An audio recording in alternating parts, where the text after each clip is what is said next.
Buletin di date 17 November bersama saya Fazlah Niarun. Assalamualaikum dan salam sejahtera. Negara kekal komited memberikan perlindungan kepada kanak-kanak khususnya daripada golongan rentan, mangsa keganasan seksual dan keganasan rumah tangga. Ujar Perdana Menteri Datuk Seri Ismail Sabri Yaakob, langkah selari dengan konsep keluarga Malaysia dan pelantikan negara ini yang menduduki kerusi Majlis Hak Asasi Manusia. Mengikut rekod pada Jun tahun lalu hingga Ogos tahun ini, sebanyak 1,721 kes keganasan seksual kanak-kanak direkodkan, manakala 2,162 kes aktif sedang dalam perbicaraan. Justru kerajaan akan teguh memperkukuh rangkaian penuh hak semua kanak-kanak di bawah bidang kuasa negara. Juga jangan kita lupa tentang perlindungan kanak-kanak dalam tahanan. Komitmen Malaysia dalam menangani isu ini dapat dilihat dengan penubuhan program Alternative to Detention apabila kami berikrar sebagai ahli HRC. Kerjasama kerajaan bertanggungjawab dalam melindungi semua kanak-kanak di negara ini tanpa mengira kewarganegaraan, bangsa, agama, kelahiran atau status-status lain. Beliau berucap pada sambutan Hari Kanak-Kanak Sedunia di Dewan Bankuet Parlimen siang tadi. Perdana Menteri berkata dalam melangkah ke hadapan, negara mesti melakukan yang terbaik termasuk mengambil langkah berjaga-jaga menangani isu global kanak-kanak. Ia selaras prinsip konvensyen mengenai hak kanak-kanak selain komitmen negara berhubung hal penahanan untuk kanak-kanak di Malaysia. Pada majlis yang dianjurkan, Datuk Seri Ismail Sabri menerima pokok sebagai simbolik Hari Kanak-Kanak Sedunia yang disambut setiap 20 November.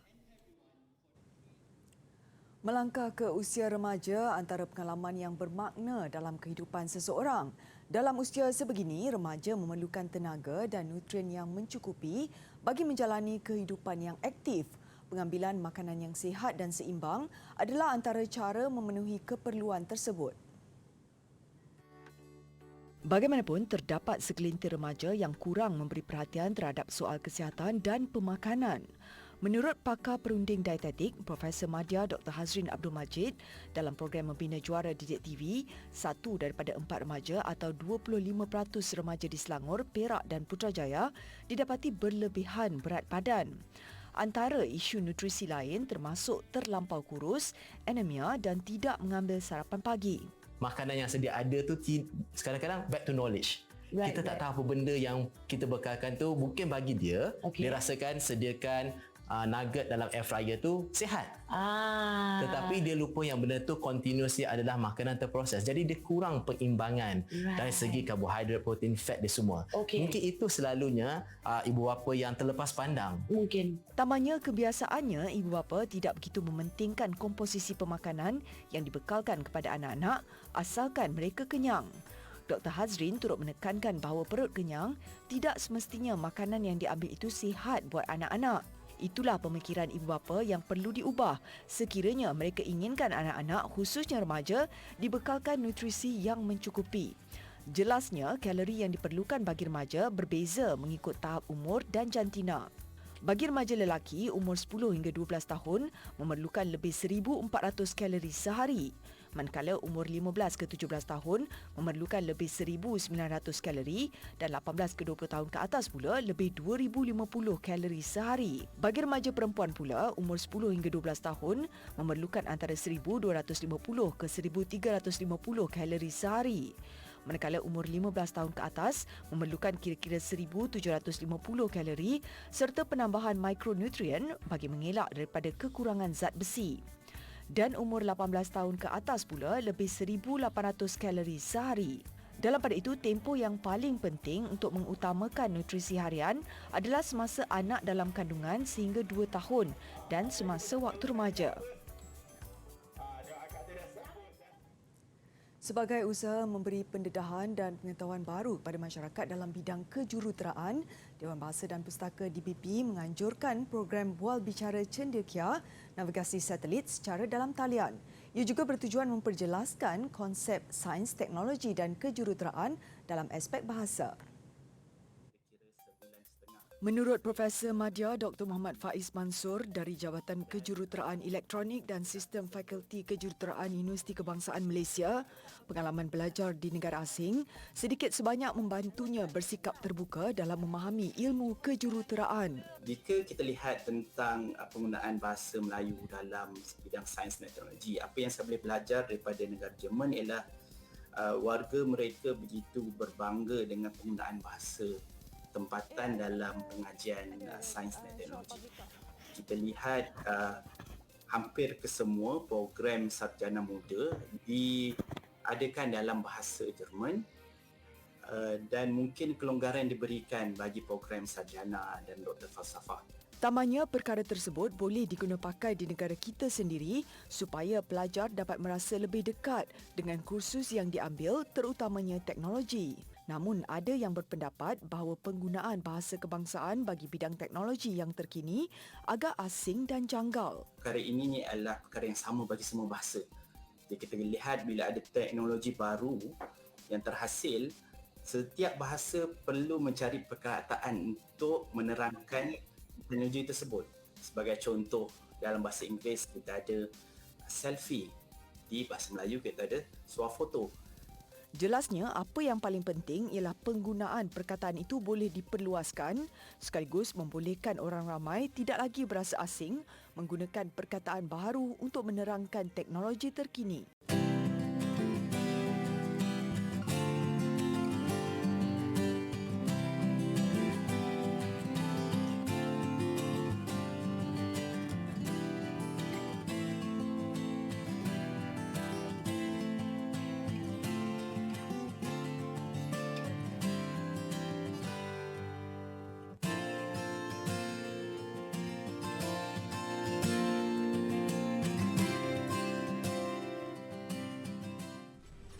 Jabatan Perkhidmatan Awam JPA sedang memperhalusi data penjawat awam yang enggan menerima vaksin COVID-19 sebelum membuat keputusan berhubung tindakan selanjutnya ke atas mereka.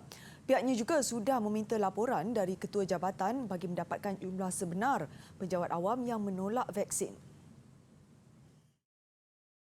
Saya minta tempoh untuk kita melihat data-data yang ada sekarang ni. Masih lagi kita tengah menghalusi lah. Kita juga minta laporan-laporan Ketua Jabatan. Dia ada dua peringkat, ada dua benda.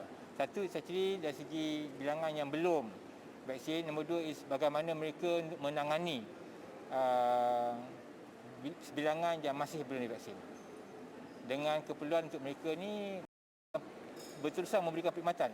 Beliau berkata demikian selepas sesi Town Hall Ketua Pengarah Perkhidmatan Awam bersama warga Universiti Awam dan pelajar tajaan JPA yang bertemakan Bangsa Berilmu Semarak Aspirasi Negara di Universiti Kebangsaan Malaysia UKM semalam. Terdahulu JPA mengeluarkan perkeliling yang menetapkan tindakan tata tertib atau ditamatkan perkhidmatan boleh diambil terhadap penjawat awam yang tidak mematuhi arahan daripada Ketua Jabatan untuk mendapatkan dos vaksin COVID-19 selepas 1 November. Antara bentuk hukuman tata tertib yang boleh dikenakan ialah amaran, denda, dilucut hak emolumen, tangguh pergerakan gaji, turun pangkat atau dibuang kerja. Pfizer Incorporated mengemukakan permohonan untuk meluluskan penggunaan kecemasan kapsul antiviral COVID-19 Paxlovid. Permohonan dibuat kepada Pentadbiran Makanan dan Ubat-ubatan FDA Amerika Syarikat berdasarkan data ujian klinikal yang dijalankan firma berkenaan. Pfizer meyakinkan kapsul Paxlovid mampu mengurangkan kemasukan ke hospital dan kematian golongan dewasa berisiko kepada 85%. Jika diluluskan, ia bakal menjadi senjata terbaru dalam usaha memerangi COVID-19. Ia boleh digunakan dalam rawatan awal di rumah bagi mengelak keadaan pesakit bertambah serius hingga memerlukan rawatan di hospital. Setakat ini, tempoh masa kelulusan oleh US FDA belum diketahui. Selain Amerika Syarikat, Pfizer turut memohon kelulusan beberapa negara termasuk United Kingdom, New Zealand dan Korea Selatan. Sekiranya diluluskan, Pfizer mengakui akan membekalkan kapsul itu kepada 95 negara berpendapatan rendah. Akses lebih mudah menerusi perkhidmatan kereta api dengan jolokan Train to Dabong nyata membawa limpahan ekonomi kepada penduduk setempat. Pekan kecil di Kelantan itu hampir setiap hari menerima ketibaan ribuan pelancong sekaligus menyebabkan permintaan tinggi bagi rumah penginapan. Ketika ini hanya terdapat 3 resort di Dabong dengan satu daripadanya sedang dibaik pulih. Tempat penginapan itu tidak mencukupi untuk memenuhi permintaan kira-kira 2,000 pengunjung sehari yang tiba dengan kereta api atau kenderaan persendirian. Sejumlah 30 inap desa di kawasan itu juga belum dapat menampung anggaran lebih 50,000 pengunjung ke Dabong setiap bulan. Jadi kalau boleh kita mintalah yang ada tanah-tanah kosong sini ataupun yang berminatlah kerajaan boleh bagi bantuan lah untuk dia orang bangunkan resort.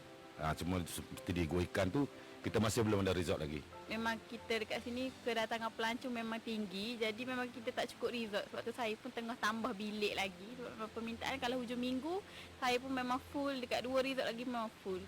Lepas tu orang kampung usaha buat homestay lah. Akses ke Dabong termasuk perkhidmatan KTMB yang moden mengambil masa 6 jam bagi perjalanan pergi dan balik dari stesen Wakaf Baru Tumpat. Kawasan itu menawarkan tarikan eko pelancongan termasuk Gua Ikan, Gua Keris, air terjun Jelawang dan Gunung Stong.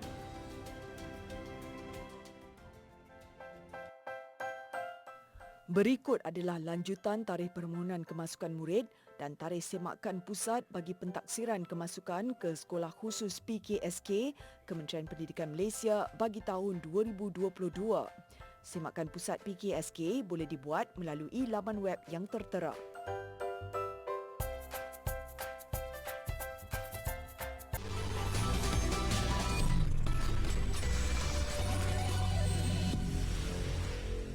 Kekurangan produk Bumiputera dalam penghasilan jeli cincau membuatkan tanaman ini mempunyai potensi meluas untuk dipasarkan. Mengambil kira faktor itu, penduduk di Putrajaya memilih tanaman cincau untuk diusahakan secara meluas di kebun komuniti. Bagi memberi kelainan dalam produk hiliran utama yang dihasilkan kebun komuniti sekitar Putrajaya, tanaman cincau diketengahkan kebun komuniti 4 ini. Menurut pengerusinya, Burhanuddin Muhammad Ghazali, projek ini tercetus selepas dia dan ahli kebun mengikuti bengkel khas pembuatan jeli cincau. Putrajaya, kita kena amalkan konsep pertanian bandar, urban farming. So salah satu yang kita dapat bantuan daripada jabatan yang berkenaan, contohnya Mardi, dibekalkan dengan green kit ni, di mana teknologi ini memudahkan kita untuk membiakkan pokok itulah. Senang jaga, lebih senang jaga bila kita, terutama kita yang bekerja, dan kita boleh tinggal lebih mudahlah. Mereka tidak menang tangan menerima tempahan cincau daripada penduduk sekitar Putrajaya. Menghasilkan jeli daripada tumbuhan renek ini hanya menggunakan 3 bahan, iaitu daun cincau kering, tepung ubi kayu dan air soda. Daun berkenaan direbus dan ditapis sebelum dicampur tepung ubi kayu dan air soda. Kita di KK4 ni membuat jualan cincau pada hujung minggu, Sabtu Ahad. Jadi ramailah yang datang untuk membeli cincau di sini. Istimewa cincau ni, dia tiada bahan pengawet. Dia tak macam yang jual dekat kedai. Dan dia ni, lembut dia tak sama macam kat kedai yang boleh potong. Setiap kebun komuniti dia mempunyai produk hiliran ataupun tanaman masing-masing. Macam contoh di KK4 ataupun KK3, KK2 ada macam rock melon.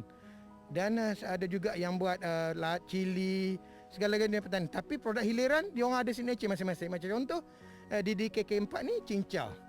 Di KK16 kita ada produk bayam Brazil. Setiap bulan sebanyak 2 hingga 3 ribu ringgit mampu dijana peserta kebun komuniti ini dengan hanya menjual cincau segar.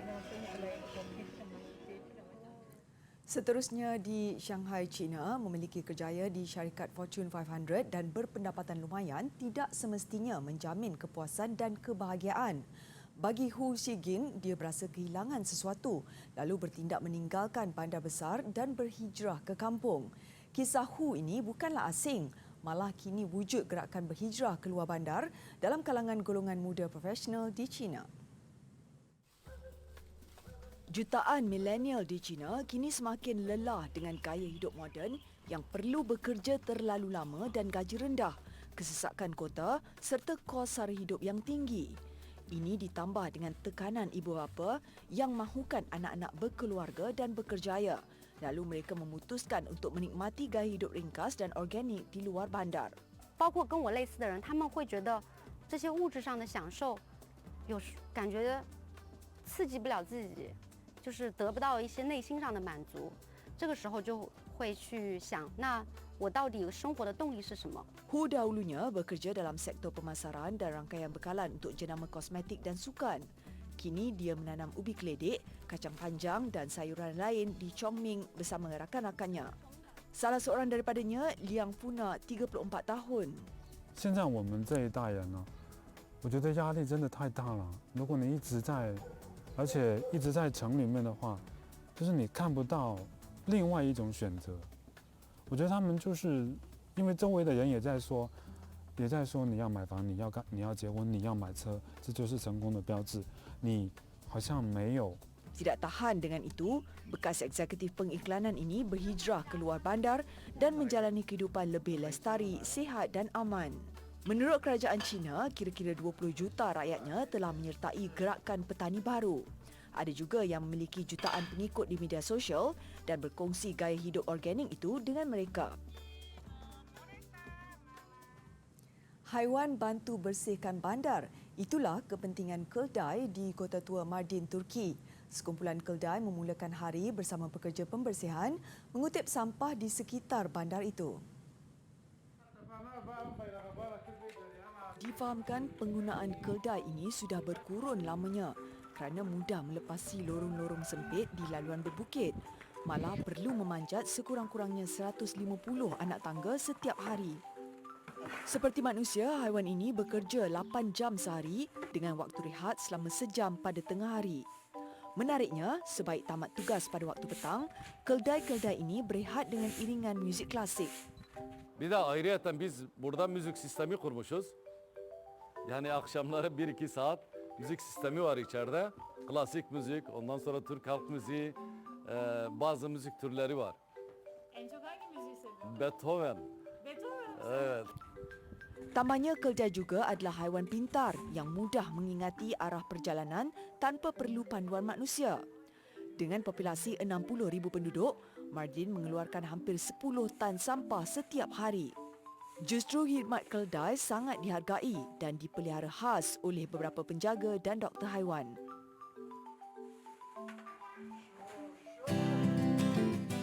Jangan menggali buah bawang, cari dahulu buah kemiri. Jangan mencari salah orang, carilah dahulu salah sendiri. Lurus-lurus sumpitan, maksudnya tipu muslihat untuk mencari keuntungan diri sendiri.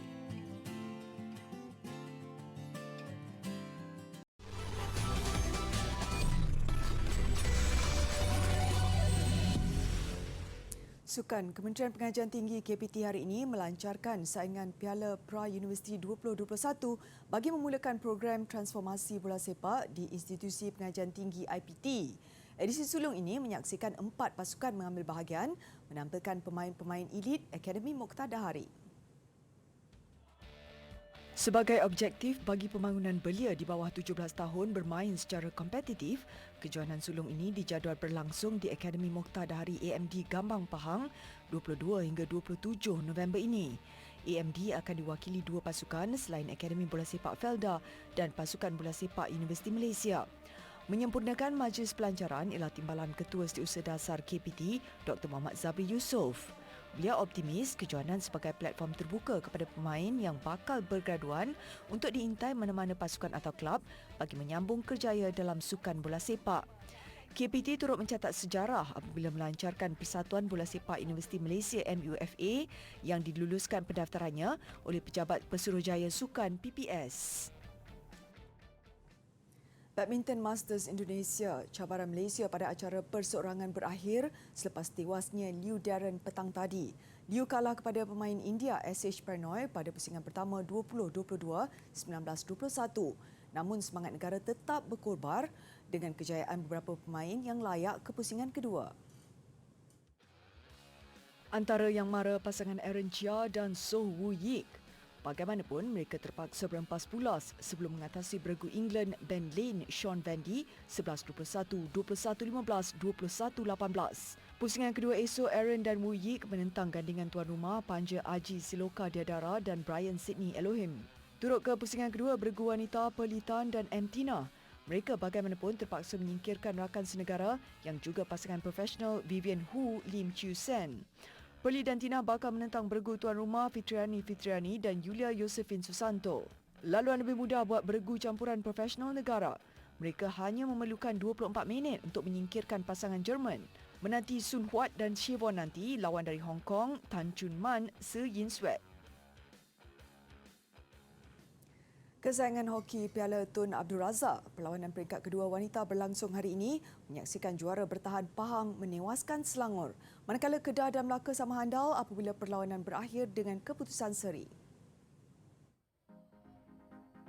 Reputasi Pahang selaku penyandang juara nyata tidak menggentarkan Selangor pada aksi kumpulan X. Sebaliknya, Selangor mengejutkan Pahang seawal minit ke-9 menerusi gol sudut penalti Elia Amanina. Pahang bangkit menyamakan kedudukan menerusi jaringan padang Nur Syazwani Zakaria minit ke-21. Tiba Tarsini James memastikan kemenangan 2-1 Pahang menerusi jaringan minit ke-46. Pertemuan Kedah Melaka dalam kumpulan Y turut berlangsung sengit. Kedah terlebih dahulu di depan menerusi jaringan Nur Amira Shakira Zulkifli minit ke-17. Namun Melaka cuma memerlukan seminit kemudian untuk menyamakan kedudukan hasil gol padang Nur Syamin Azurin Muhammad Badusyah. Kedah kembali di depan minit ke-42 hasil jaringan Nur Safawati Najwa Fazil. Namun Melaka sekali lagi bangkit menyamakan kedudukan menerusi Karunisa Ayuni Muhammad Syarudin ketika permainan berbaki seminit untuk keputusan seri 2-2. Ke perkembangan bola sepak kelayakan Piala Dunia Zon Asia, Iran dan Arab Saudi terus mengekalkan rekod tanpa kalah untuk mengekalkan kedudukan di tangga teratas. Masing-masing beraksi cemerlang mencatat kemenangan kelima daripada 6 perlawanan.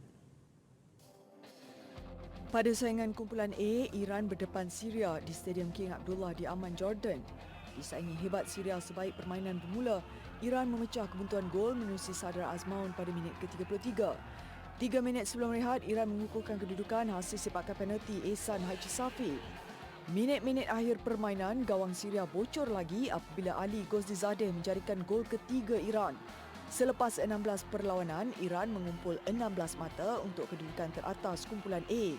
Manakala bagi Syria, ini kekalahan kali keempat untuk berada di tangga tercorot. Sementara itu, aksi kumpulan B, Arab Saudi bertandang ke Stadium Maidin Hanoi menentang Vietnam. Vietnam yang belum mencatat kemenangan selepas 5 perlawanan, awalnya beraksi baik menyaingi setiap gerak Arab Saudi. Namun minit ke-31, sistem video bantuan pengadil VAR mengecewakan Vietnam. Tandukan Saleh Al-Sehri disahkan melepasi garisan gol sebelum dikeluarkan penjaga gawang Bui Tan Truong. Menggandakan asakan pada lewat permainan, Vietnam terpaksa akur tewas buat kali ke-6 untuk kekal di tangga tercorot tanpa mata. Kemenangan 1-0 ini membolehkan Arab Saudi mengumpul 16 mata di tempat teratas kumpulan. Pelbagai aksi atlet seluruh dunia dalam usaha mencipta rekod dunia Guinness mengakhiri buletin didik malam ini. Saya Fazila Nia Harun, salam hormat dan Assalamualaikum.